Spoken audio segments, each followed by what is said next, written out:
I hate being poor. I hate being poor.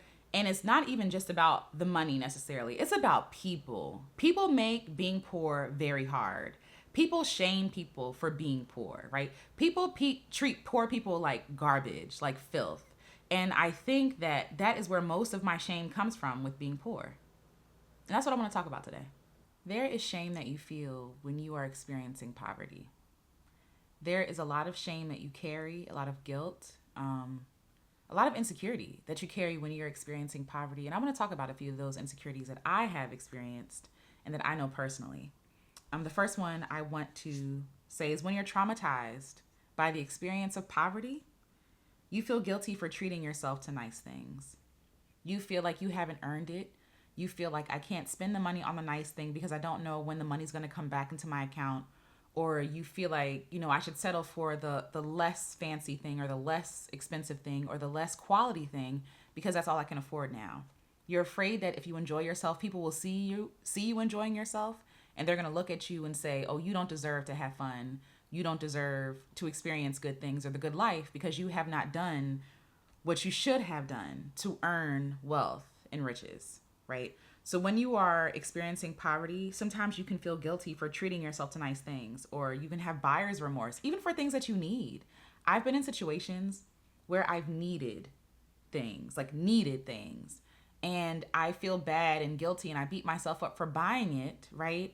Because I don't want to spend any money, because I'm trying to save, because I'm scared that I'm not going to have no money left over, right? I'm afraid I miss out on opportunities to hang out with some of my friends sometimes, because it's like, well, I don't have the money to do it, right? So there's shame and guilt that I feel for trying something new or trying nice things. The second thing, I feel guilty, right? Because people are watching and judging how you live.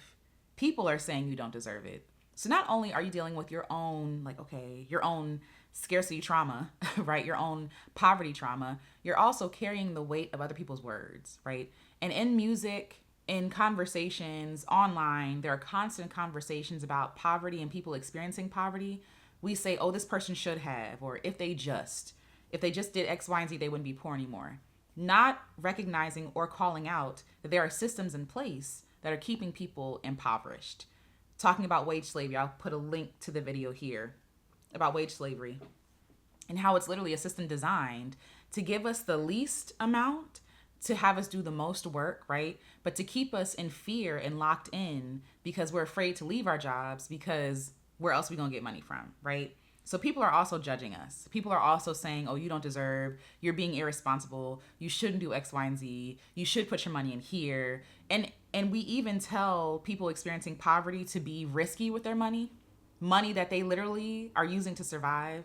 Just put your money in a thing. Just sign up for cryptocurrency. Just like all these different things, right? And there are people who talk about that on a very educated level, but people are scammed. A lot of people in poverty are scammed because they are trying to do the responsible thing. They are trying to get in at the entry level for certain things, right? And a lot of times they get played. And it's not because they are inferior. It is not because they are uneducated. It's because somebody saw them as a lick and used them to make money. So there's that. Okay. You also blame yourself for being poor, not an evil or corrupt system. You blame yourself, not the system, right? That thrives off of poor people. You forget that you were put there, right? Or you don't know. You don't know that you were put there. There are a lot of people trying to escape wage slavery and poverty and capitalism who don't know that it's not their fault, that they could have done all the right things. And it's by chance that you ended up in the home and the family that you were raised in. There's a statistic, and I have to look it up to get the details, but there's a statistic to say that most people born into poverty will stay in poverty. Why do you think that is? Do you really think it's because of choices? Do you really think it's because of your wrongdoing, your being unwise with money or not a good steward? We're victim blaming a lot of impoverished people, and we also victim blame ourselves. We also gaslight ourselves into saying, oh, it's my fault that I'm here. And if we do fall onto hard times, because we live in a society where people say, pick yourself up by your own bootstraps, which is not a thing, right? We say that that is ours. We are less likely to ask for help, right? Because we feel like it is some moral failure that we have committed, which is why we're poor. We blame ourselves for being poor and not the systems that make us poor, right? You over-explain to people. You over explain to people to prove that you are a good and responsible person. You feel compelled to overshare and share good reasons why you're struggling. I know as somebody who's experienced poverty and still is trying to escape poverty, there is a lot of over explaining and oversharing you do. First of all, let me go back. We see impoverished people or poor people as beneath us. We see them as we treat them like children. We treat them like children, but yet we don't give them the support that we give children, right? We patronize them. We say, you don't know what's good for you. You don't know the good thing, right? Which is why so many people end up scamming people who are impoverished or older or whatever it is, right? And people think that if you're poor, then there's something wrong that you must have done, right? And there's a shame that we carry. And so to overcome that shame, I have over-explained. I have let people know, like, no, I just bought groceries. That's why I don't have money. Or I just had to get my car fixed. Or, just offering things that people really just don't need to know because I'm trying to qualify and prove that I am a good person. I'm trying to qualify myself for goodness. To say, like, no, don't look at me like an irresponsible person. I know that we are groomed to look at people who are impoverished as criminal. We are groomed to look at them as a failure, as a stain on our society. Even how we treat unhoused people or hungry people, people who ask for money or for food, how we walk past them, we ignore them, we act like they're not there. And we don't want to be those people, right? So we over-explain to try to put some space between those people that we look down on and us. Like, no, like, it's not me. When really, the only difference between that person and me is either the choice, right, to be because there are people who choose to be unhoused. Let me, as in, like, they're not interested. Shout out to them, right? But there are people who are forced into being unhoused, right, because they have no place to live. And so for the people that are forced to being unhoused, the only thing they're lacking is support system or resources or options, right? And I'm just blessed that I have options. Some people don't have options. So you try to explain yourself out of people's judgment, but they're going to judge you either way. There's a fear that I have of being like the friend that's always in need and in peril, being financially strained. And it makes me feel like, oh, I'm not a good human. I'm not a good adult. I'm not adulting well. I'm not doing this thing right. But really, like, girl, like, no, like, the way that this system is set up, you're just not willing to engage in a way that is exploiting you anymore, So you explain why you're struggling. Another thing you do when you feel shame of poverty or being poor, you feel the pressure of inflation and greed, right? Because it's not inflation. Half of the stuff is just greed. You feel the pressure of inflation and greed, but feel too ashamed to say anything about it because of other people judging you. You're like I went to Trader Joe's the other day and I was trying to get, I forget what I was trying to get, but it was like $5. And I was like, $5? It might have been like broccoli or something, like a bag of broccoli. I was like, $5? And I said it out loud. $5 for broccoli. Like, that was my response. And I looked around at the team members and I put that broccoli back and I walked out because there was a time that I was ashamed to say that out loud.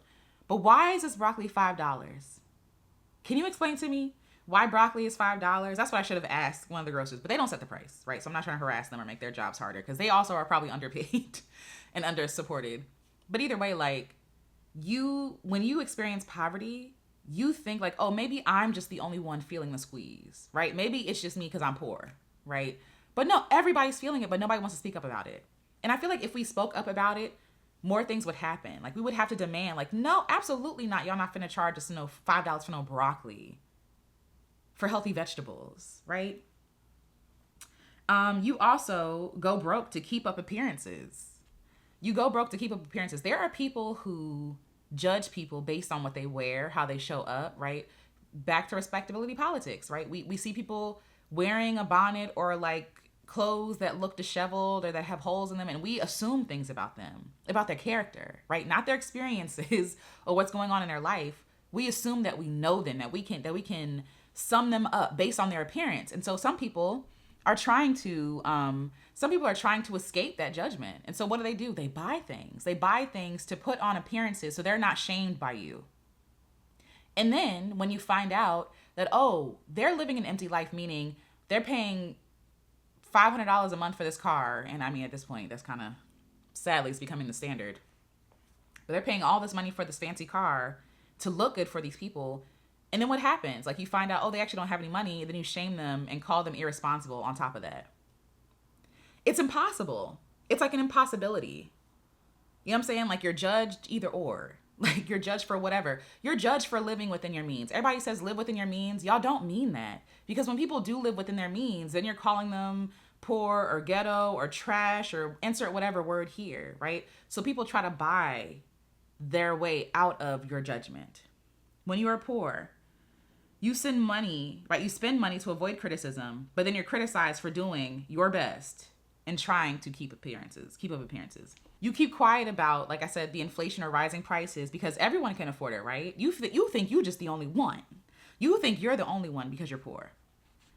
When you experience poverty trauma, right? When you spend money, you calculate the next time you'll be making money to reason with yourself to not feel bad about your purchase. Like I said, there are things that I needed to buy, like needed. I'm talking pads, I'm talking tampons, I'm talking like groceries, I'm talking soap, right?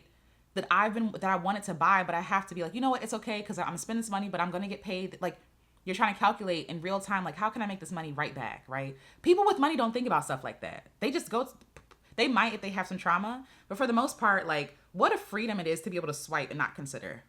To swipe and be like that is a privilege to be able to just spend money without thinking about it, right? Most people are not living like that. Most people are trying to get the best deal, the best bang for their buck.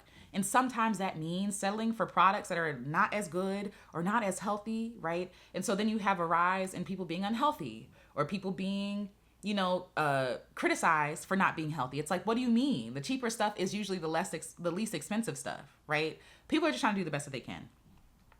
So you try to calculate, I'm gonna get paid doing this. Okay, if I sell this many things, if I take these many pictures, okay, if I work the next paycheck, I can spend this because like that's what it is when you are impoverished. Everything is about money. Everything costs. Like literally, that's capitalism. Everything costs money. Going to parks sometimes costs money. Going to nature, which is free, which was available for everybody. Now we charging people like, anywho. When you've experienced trauma of being impoverished, you need help, but are afraid to ask for help because you're afraid they're going to judge you. When you are the person who doesn't have, when you're the friend, right, in the friend group who doesn't have, you're going to get tired of asking people for help. You know what I mean? Because people can become resentful. People can become judgmental, right? And a lot of people, believe that we shouldn't ask people for help. They believe that we should be able to pull ourselves up by our own bootstraps, which is a lie, a white supremacist lie. We all need community. We all need each other. And the truth is, if we shared more of our resources, we wouldn't feel this weight, this pressure to always have everything, to always have our own backs and stuff like that. If we focus more on community, everybody would be cared for. You know what I'm saying? And so when you are impoverished, you don't want to have to keep asking your friends for money. You don't want to have to keep asking your friends for help, right? Because you feel bad that you always are the one who needs help. You feel bad. You feel bad to have to bother people in their lives who might not even have it that good, right? For help. But you can't be out here drowning. So then you don't ask for help and then it all accumulates and it's too late. It's too late for anybody to help you, right? And then there's this other side, right? When you ask people for money, as somebody who has needed money for, like, I remember one time my engine died on my car. Then I had another issue where what do you call it? When you change the gears, the word's on the tip of my tongue, it'll come back. My car was accelerating by itself. It'll come back later. But I needed money to get it fixed. And I needed to ask people for money. And I knew that I could not pay them back. You know why? Because there's a word almost popped up. Getting that change is like $2,000-$3,000 easy. Transmission. Getting your transmission fixed, $2,000-$3,000 easy. But if I didn't get it fixed, my car is going to fling me through traffic. Right? So you feel shame because you want to ask people for money, or you ask people for money and you say things like, I'll pay you back, right? I'll pay you back. But you know you can't pay them back. That pressure and that weight. So now every time you're around them, you feel guilty. You feel like, I hope they don't think that I'm like scamming. You feel like you can't even enjoy yourself. Like, so say somebody gave you $3,000 to fix your transmission, right? By some people's standards, you shouldn't be going out doing nothing. You shouldn't be enjoying yourself. You shouldn't be eating out. But if you get caught eating out, people are going, oh, I thought you asked me for $3,000. Yeah, my meal is $30. This meal is $30. Yes, I'm here dancing, but it only cost me $20 to get in here. Like, so you feel the weight and the guilt and the shame. And we think that people who owe people money are allowed to have fun, which is a very weird concept, very strange. We love enslaving people. We love it. We love it. We love putting people in debt. And so for me, that's why one of my rules is if somebody asks me for money, I'm just going to give it to them. If I have it. If I have it, I'm just giving it to you as a gift. I don't want people to have to pay me back. That's not the point anyway. It's not a loan. It's like, I have it, so you have it. And I don't want you to break your back trying to pay me back. God's got me. God's going to take care of me. Community has me. I'm good. I will be taken care of. Even if it don't feel like it, I have to remind myself I will be taken care of, right? And it doesn't mean that you have to live under pressure and in stress, like dodging me because I become like some loan shark who's going to break your knees if you don't. No, take that money. Money is money. Money comes back around. It circulates back around. But a lot of poor people don't ask for help, you know what I'm saying, and resources because we always looking for some sort of payback when we have it. You know what I'm saying? When it's not really going to hurt us to give it. Like I give money and I forget about it. I couldn't tell you. I honestly could not tell you how much money I gave the last person. Okay, maybe I could because I can remember. But beyond that, like, because it was recent. But I don't care. Take it. Have it. Please take it. And when we have that like reciprocity in community, everybody gets taken care of, right? Even going back to, I was reading Braiding Sweetgrass by Robin. Here we go. Braiding Sweetgrass by Robin Wall Kimmerer. I don't ever know how to pronounce her last name. But Robin Wall Kimmerer, Braiding Sweetgrass, an amazing book. But she talked about like being an Indian giver and how a lot of people have like a negative connotation to that phrase, like an Indian giver, meaning you give something and you take it back, right? You give something and you ask for it back. The reason why it was looked at as negative is because colonial people were transactional. And these people who they came up on and judged and called them Indian givers were generous. They said, if I have it, of course I'm going to give it to you if you need it. What? Yeah, I'm going to give you this as a gift, right? With the understanding that when and if I need this, you will also give this to me so that I can use, and we'll keep this thing in circulation as opposed to hoarding everything. What a beautiful way to live. That was criticized wrongly, by the way. That was criticized, and now we're afraid of being seen as Indian givers when we should all just be as generous. You hold your tongue when your friend makes broke jokes. I get it. Okay, we all make broke jokes. It's funny, but sometimes your friends are listening and they can't really chime in, or they pretend, or they joke and laugh to get along, but it really hurts their feelings because they're poor and they're broke. When you have experienced poverty, you feel like a criminal for existing and struggling. You feel like a criminal. People drag people. They talk about like air mattresses and things like that. For the past year and a half, I've been sleeping on an air mattress in my mother's house. We didn't have a bed. We slept on an air mattress. And I was so ashamed. To share that because, and I did share it eventually in the garden with these lovely women. So shout out to y'all. I love y'all. But like, I was so ashamed because we always talk about, oh, you got a mattress on the floor. First of all, do you know how much mattresses are? Are y'all okay? Do y'all know how much a mattress is? And if you don't, you are privileged, honey. Do you know how much a bed frame is? Are you aware? Do you know how much, like, and how much people have in their accounts? Like, some mattresses cost thousands of dollars. And if we're talking quality, probably more than that, right? Like, and I was sleeping on an air mattress, and I was so ashamed to show people that because I knew people would judge me. I knew people would call me a bum. I knew people would call me whatever, trash. Insert whatever here. And because of that shame, I was afraid. I felt like a criminal for existing and struggling and trying my best. Showing up every day, making art, trying my best, being committed to my craft, being committed to loving people, being committed to the work that I know God gave me to do, right? That Spirit put in my heart to do. And the whole time people going, oh, well, you sleeping on an air mattress. We're so unkind. We're so unkind because we think that being unkind and making fun of people is going to save us from criticism and ridicule. And that's not how that works. When you struggle with poverty, your presence to lie down and take rest is outlawed. Your rest is illegal, or people feel like you have to earn it. If you're poor, you're not allowed to sleep. You're not allowed to sleep well. A lot of people who live in impoverished conditions, they have infestations. They're around violence. It's loud. Even where we live right now, it's loud. It's very populous where we live right now. Cars driving up and down the street, just like no peace, just like noise, right? And I'm able like to go in a different room and like be quiet. But for a lot of people, they are robbed of quality sleep because they are impoverished, because they are poor, right?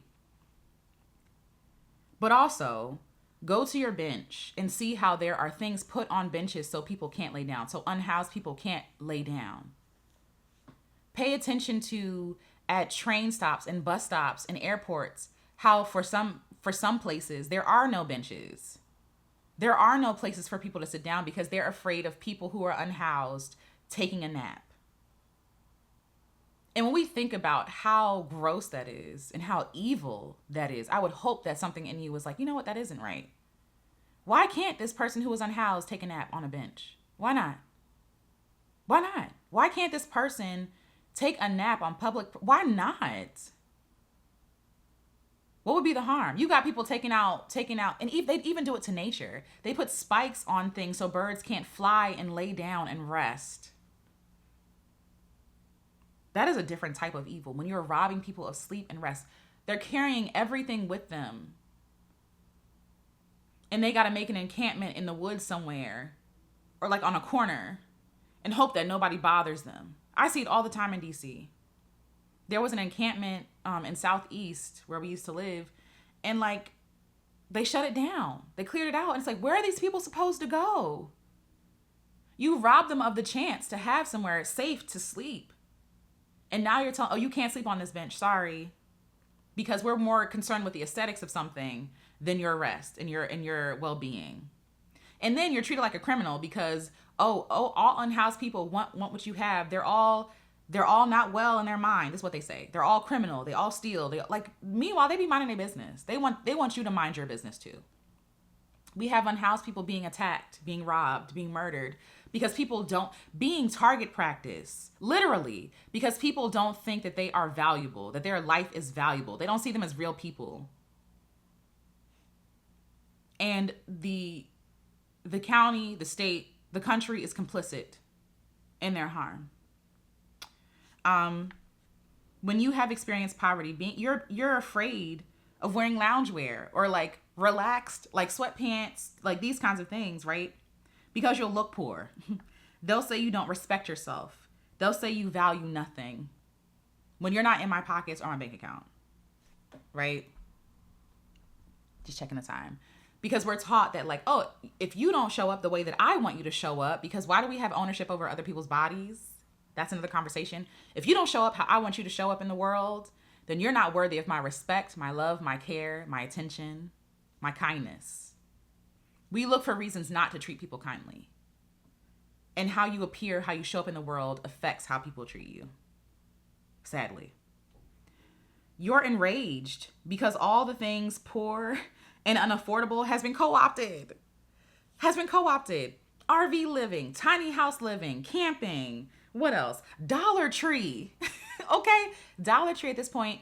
So it used to be $1 flat out, everything $1. Now they're raising it to $7. Why? Because people have come in and infiltrated Dollar Tree and like where people literally go grocery shopping.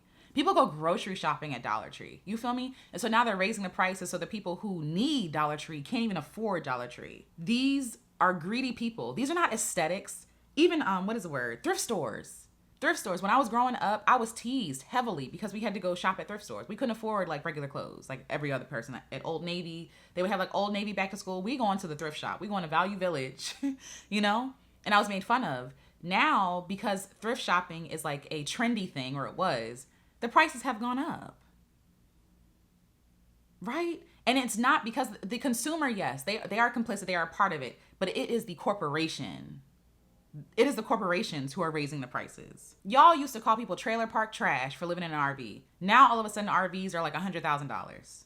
It's considered poor trailer park trash as long as wealthy people choose not to do it. But when they choose to do it, now it's exclusive. Now it has to be an exclusive experience. Camping, going out to nature, going to thrift stores, going to Dollar Tree, right? Luxury in itself, regular luxury is unaffordable, right? But now everything regular is being made into luxury. Apartments, camping, glamping, right? Like tiny homes, RVs, everything is being made into luxury so that they can charge more. But it doesn't mean that it's luxurious, right? It's the same stuff. And so now not only are people who are impoverished unable to live, right? Like now they're unable to afford the things that they used to go to for peace, like the things that they used to go to for clothes, for food, all these different things. Anyway, so I said luxury is unaffordable, and simple things like camping have become and turned into a luxury. So now that's unaffordable too. Y'all used to call people bums and weirdos for wanting to ground themselves and walk without shoes in the grass and in the woods. And now it's like, oh, there are people who are making millions of dollars doing the same thing. But when you experience poverty, you have no time or money for a breakdown. Sorry, can't check yourself into a psych ward this weekend because you got to take care of your kids. Sorry, can't take a break even though you're having heart palpitations, because who is going to make money for your household? Because you don't get healthcare at McDonald's. Right? Like, sorry, can't have a breakdown. Sorry, can't end your life, even though you be feeling like you want to. And I've been there. This is from personal experience. I've wanted to end my life, but I'm like, no, but I got bills. No, but who's going to take care of my student loan? Who's going to take care of my Sallie Mae loan? These are real thoughts I've had, right? But there's no time for a breakdown or for emotional distress or for mental health issues when you are impoverished, because you are this close, if it'll show. Because you're this close to being unhoused. This close to losing everything. That close. So there's no time or room for you to have a breakdown, right? When you are poor, people tell you that you aren't enough and you aren't doing enough. Even though you were exhausted, you're bone tired doing everything, working 3, 4, 5 jobs, trying to keep it afloat. And people tell you that you are not enough, that you still have a ways to go, right? People tell you, right, that you're poor because you choose to be. What a slap in the face. That would make me angry, right? They'll call your job low skill, but rely on your job for everyday things, right? So people who live in poverty, right? I'm talking to the folks who work at McDonald's, the grocery store, janitorial things, the bus driver, whatever, right? People call your job low skill, but they rely on you. The world would fall apart without you, right? So you have been gaslit your entire life to think that you are the help, you are unnecessary, you are not important, but people rely on your skills and your know-how and your abilities to get along, so the world gets along, but you're paid the least. What a slap in the face. You are the most important person, but you're paid the least. So yeah, why can't a person have a good paying job at McDonald's? Why, what is not respectable about flipping burgers? I don't understand. If people are eating them, why can't that person make $70K a year? Why can't a person working the front line at McDonald's make $70,000 a year? Why not? McDonald's has money. Why are we bootlicking? Why are we saying that this person doesn't deserve when this person's working harder than us, sweating, dealing with cleaning things, people? Food safety is a thing, y'all. Okay? If they don't prepare the food correctly, you're going to get sick and you could die. But we're paying these people minimum wage. We don't love people. We don't love the people that help us. We have been taught to look down on people who care for us, that they are our servants. They're below us. We opt into getting more monies just so that we can have somebody waiting on us hand and foot, because we think that that's below us and we think that that elevates us, because we have seen systems in place where people are catered to in a way that is unethical also, right? People are catered to, waiting on hand and foot, being held on people's shoulders, being carried through villages and things like that. I'm speaking specifically about a specific incident. But we see these people and we think oh, that is success. That's what we want. No, I don't want that. I don't want please. I don't need that. I don't need to do that to feel big. You know what I'm saying? What I want is equity. What I want is for everybody to be well. But why can't somebody explain to me why a person at McDonald's doesn't deserve $70K a year? You can't do it. Because that person is doing multiple jobs. But we talk about having 5, 10 jobs. When you're working in service positions, you're doing all the jobs. You're counting money. You're doing money management. You're doing food safety. You're dealing with crowds of people, attitudes, crazy unhinged people who shoot people in the drive-thru, steal money from the cashier. It's a safety issue. People cussing you out again over coffee. You're dealing with a lot. You're dealing with a lot at the same time. They're getting all the labor because of wage slavery. They're trying to get all the labor out of those crew members for the least amount of money possible. So that means they have acquired skills that probably you don't have. Have some cards to finish this off. But when you experience poverty, you don't trust yourself because you think that you are the problem. But it's capitalism. You're not the problem. we think like, oh, I must not be a good steward of my money because I'm poor. Oh, I must not be responsible. And maybe, there's always like nuance, so go with me here. But for the most part, we're all just kind of living and trying our best and trying to experience some joy while we're trying to do our best. And sometimes experiencing joy costs money because it's capitalism. Everything outside costs money. Y'all want poor people to stay inside their house. Y'all want poor people to like not experience nature, to not go dancing, to not have a cookout, to not get crabs or like, I'm so sick of these conversations. Why are you spending money on your food stamps on crabs? Why not? Por qué no? Why not? Why can't they spend money on crabs? They're supporting the people who went fishing. They're supporting the grocery store. I don't understand. What's the issue? Y'all not finna eat on them crabs anyway. Right? Like, because we don't believe that poor people deserve nice things. That's why. We don't believe that poor people have worked their butts off like us, right? We think we're above them. We don't think poor people have worked hard enough to experience good things. So that's why we have think pieces on food stamps and snow crab legs.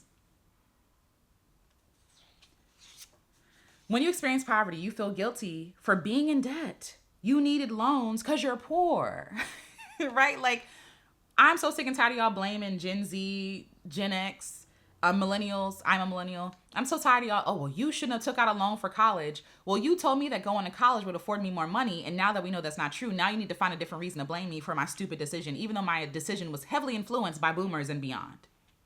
You told me that if I get an education, I'll be set for life, right? And because I don't have $30K, I have to get a loan. And so now you're guilting me and making me feel bad because I had to get a loan to participate in your system that is inaccessible to people? Oh, absolutely not. Loans are predatory, period. Loans are predatory. That's why I don't give loans. Loans are predatory, right? They prey and rely on poor people. Payday loans. There's a video I'm going to share below by this gentleman who creates videos about scams and things like that. And he goes in depth about like loan sharks and how payday loans are really predatory and just evil. Like, there's no other word for me. It's evil. Why don't we call out how expensive life is instead of the people who have to take out loans to afford life? School, even shopping now. You go to the mall and they'll be like, oh, if you can't afford what we have in the store, you can do Klarna or something else, right? And it's really incentivizing people to use credit. If y'all don't want people to use credit and to go into debt, like, why is it so readily available? Because they know that life is inaccessible for everybody. And if you want to be a part of the club, if you want to be the person in, if you want to be looked at as good, you have to get the thing. But you can't get the thing if you ain't got no money, right? When you have experienced poverty, you're shamed into not having fun because you didn't earn it yet. They believe poor people should suffer. Like, an exclusivity, luxury, all these things are things that are supposed to be for people who are wealthy in their mind, right? So when we were RVing, me and my husband, we would travel to different places, and there were a lot of like white, older, retired people at these RV places. And at a lot of places we would show up and they would be looking at us like, why are you here? What have you done to afford being here, right? Like, I've worked all my years and I'm a white male and I'm rich and I have like these, these big, huge RVs that honestly are like collecting dust for like 10 months out of the year. You feel me? Like, these are people who like do this for fun. Like, luxury is fun for them. It's just like, whatever. We'll spend $500,000 on this RV that we only drive 2 times a year, right? So look, they're looking at us like, there's no way in the world that you should be here. I mean, we felt that way from them. But there are people who believe that poor folks don't deserve to have fun. They don't deserve the crab legs. They don't deserve the good cut. You know what I'm saying? They don't deserve the healthy organic vegetables. They tell you, just don't eat organic and do what? Eat pesticides, get sick. Long term, we don't know what the long term effects are on these GMO foods, on the foods that aren't organic. Why is organic not readily available? Organic literally takes less things to make them. We don't eat like, what? Things grow organically out the ground now. I can go out in the woods and go pick some berries. That's organic. You feel me? Versus your GMO, versus your scientists who you had to get behind that, the people you got to pay on pay staff. Like, it's easier to create the organic thing. But we're pushing people out into buying things that are not healthy or good because we believe that poor people should suffer for the rest of their life. And if poor people can afford the things and it's no longer luxurious, people buy their way out of poverty and don't want to be around poverty at all. They live in these tall buildings because they want to look down on the poor people. You know what I'm saying? So anyway, as somebody who has experienced poverty multiple times, somebody who is still trying to overcome being impoverished, come out of capitalism, like as somebody who was a refugee of capitalism. Shout out to Trisha Hersey. Like, I'm doing my best. People are doing their best. And I made this video because as somebody who has experienced poverty and shame of being poor, like, it's not us. And it ain't you if you're watching this either. Like, and maybe you're not going to be vocal about like, yeah, I sleep on an air mattress too. Or yeah, I sleep on pallets on the floor too. Or whatever, right? Yeah, I eat noodles every day too. There was a time in my life where I was eating noodles every day, working a job, but couldn't afford nothing every day. You feel me? We're out here doing the best that we can. And I ask that you all give people grace, that you become more generous, that you become more kind, maybe more patient, especially working in food service. People are very impatient. People are very nasty. And people tell the truth about what they think about you when they get hungry. So I'm no longer the person serving your food. I'm a black bee who will never have nothing. And I'll always be poor. And I'm here just going to be serving. And McDonald's is all I'm going to ever know. Let me let you all in on a secret. There are people who love working at McDonald's.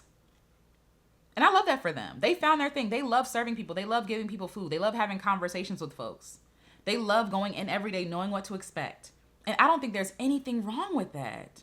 I don't think that is dreaming too low. I don't think that is, if they're content, contentment is what we all want. We want to be content. We want to be like, you know what? I can breathe. And if people could just get paid enough, people would be doing jobs that they actually want to do and doing it well. Like they're working backwards. They're hustling backwards, these companies. If you paid people well at McDonald's, not only would you have an influx of people who want to show up to work, right? But you have people who feel respected for what they do. Not they're getting spit on in the drive-thru, they're getting cussed out, and you also paying them $7.50 an hour? What is the incentive, right? But if you pay people well, people want to stay around. If you make people feel dignified about the work that they do, because it is dignifying work. You're feeding people. What an honor. What a sacred act.